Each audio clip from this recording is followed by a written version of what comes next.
huko mahakamani. Kwa hivyo wenzetu wanatushangaza. Ni wiki moja tu imepita tangu walipokuwa wanafurahi na kuisifu mahakama kwamba imewatendea haki katika kesi iliyosomwa hukumu tarehe 18 kama nitakuwa na kumbukumbu nzuri. Wakaisifu mahakama kwa kadri walivyoweza. Lakini katika jambo ambalo la kushangaza, wiki moja baadaye wale walioisifu mahakama sasa wanaituhumu mahakama na wanakuja na vitisho kwa jaji. Jaji mkuu hawezi kufanya jambo kwa sababu upande wa Maalim unataka, kwa sababu Ali Saleh anataka. Jaji mkuu atalisimamia jambo kwa sababu sheria inataka.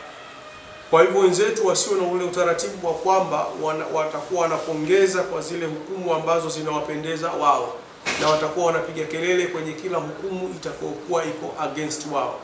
Sisi tangu tuanze kesi hizi tumekuwa tunatamka na tunaendelea kutamka, na hata leo natamka, sisi bado tuna imani na mahakama katika maamuzi yote yatakapofanyika, na ndio maana hatujawahi kuita vyombo vya habari tukasema mahakama imetukosea hapa, imetukosea hapa. Kama yapo mapungufu ya kimahakama yanashughulikiwa kwa mujibu wa mahakama.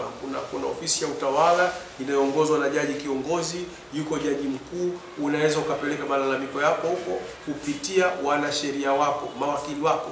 Lakini kuita chombo cha habari ukaanza kuikosoa mahakama, ukamtisha jaji mkuu, ni kuingilia uhuru wa mahakama. Na sisi CUF, chama cha wananchi, tunashangazwa na serikali. Ina hofu nini?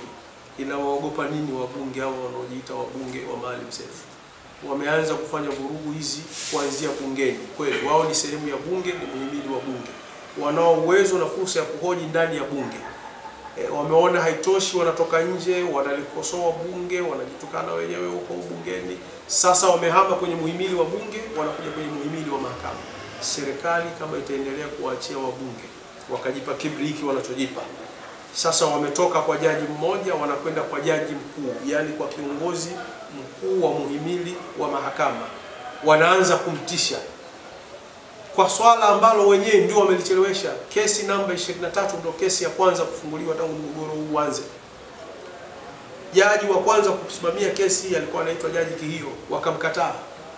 Walipomkataa jaji akaomba sababu za kumkataa, mawakili wakaweka sababu za kumkataa, jaji akazisikiliza, akaona sababu hazina msingi, akatoa hukumu ya kuendelea kusikiliza kesi.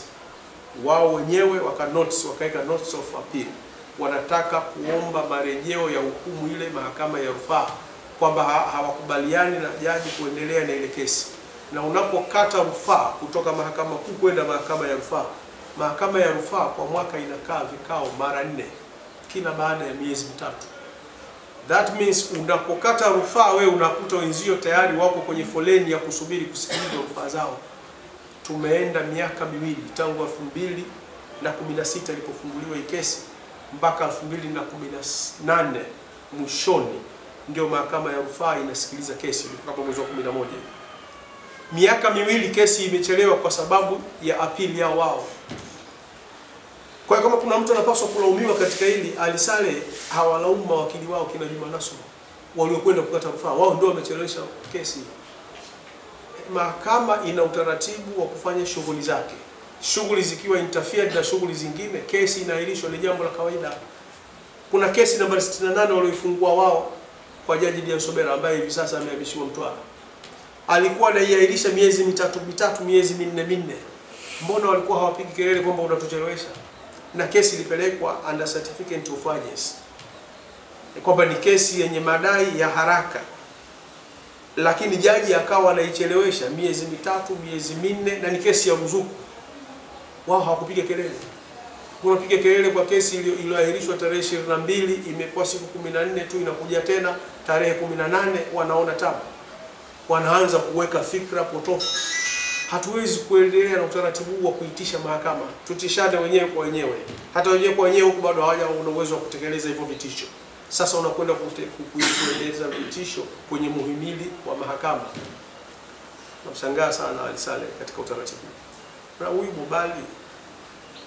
Bobali kafu yake imekuja kugundulika tulipomteua kuwa mjumbe wa sekretarieti ya vijana ya CUF 2014. Anatamba anasema yeye hajawahi kuwa CCM. Sasa hiyo anamkosoa bosi wake Maalim Seif, kwa sababu Maalim Seif kawa CCM mkubwa, sio CCM mdogo. CCM wa kamati ya ulinzi na usalama, mwenyekiti Mwalimu Nyerere.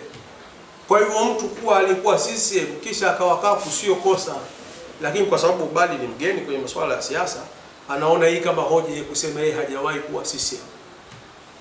Wale wangapi hawajawahi kuwa CCM? Lakini sasa wamekuwa CCM. Yes, alikuwa akimuita Mtatiro ndio mwenyekiti wake mwenye maana, mwenye akili. Yuko wapi sasa hivi? Nani anajua kesho yake? Unaweza kuja kustukia wewe ubali kesho kutwa ndio mgombea wa CCM mchinga. Kwa hiyo asilete siasa za kitoto. Uchaguzi umefanyika wilaya ya Lindi vijijini, na wilaya ya Lindi vijijini ina viongozi. Mobali sio kiongozi wa wilaya ya Lindi vijijini. Wilaya ya Lindi vijijini kuna katibu, kuna mwenyekiti, kuna kamati ya utendaji. Hao ndio wanashughulika na uchaguzi. Kwa hiyo wewe mbunge ukiwa limbukeni wa ubunge ukawa unasema mimi kwenye wilaya yangu sijahusishwa, unahusishwa wewe nani? Isome katiba. Wanaoshughulika na uchaguzi ni viongozi wa wilaya, sio mbunge. Tuko tuna wabunge wa mjini Dar es Salaam hapa, wako wanajiita watoto wa mjini hapa, kina Abdalla Mtolea, kina Maulidi Mtulia, hawapo hivi sasa. Halasi mambo yao yamekwisha. Itakuwa mbunge anatoka mchinga huko aje hapa mjini awatishe watu. Na hii ni kauli ya mwisho kwa Bobani. Tutaendelea kumvumilia kukizungumzia chama. Uwezo wa kushughulika naye kama Bobali tunao. Sababu zipo nyingi tu. Tumekosa dhamira tu hivi sasa kwa maslahi ya kafu. Siku ikija dhamira tuna uwezo wa kushughulika naye. Lakini tunachokisema waache vitisho. Waache wanaojiita viongozi waseme kama viongozi wao wapo, katibu mkuu wao yupo, mwenyekiti wao anayesema wanamtambua yupo. Si waseme wao, wakurugenzi wao wapo, si waseme wao, kwani wanasema wabunge? Hawasemi hao kwa sababu wanajua sheria iliyopo hivi sasa. Wakijiita viongozi watafunguliwa mashtaka na watakwenda ndani. Sasa wanajificha kwenye kivuli cha wabunge, na wabunge wanakurupuka kuzungumza mambo yasiyowahusu.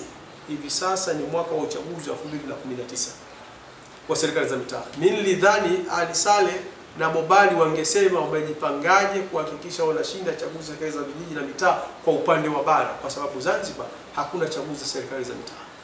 Lakini badala yake bado tu wanapiga alifulela ulela tu kaenda huku.